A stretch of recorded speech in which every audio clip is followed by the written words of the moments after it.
Alimony means support paid by one ex-spouse to the other as ordered by a court in a divorce case.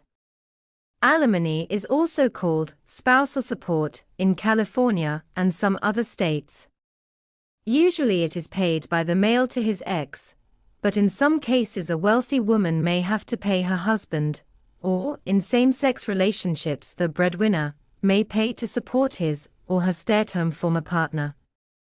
Many counties and states have adopted formulas for alimony based on the income of each party. Payment of alimony is usually limited in time based on the number of years of marriage. Lengthy marriages may result in a lifetime of payments. A substantial change in circumstance, such as illness, retirement, or loss of income, can be grounds for the court to grant a modification or termination of the payment. Failure to pay ordered alimony can result in contempt of court citations and even jail time.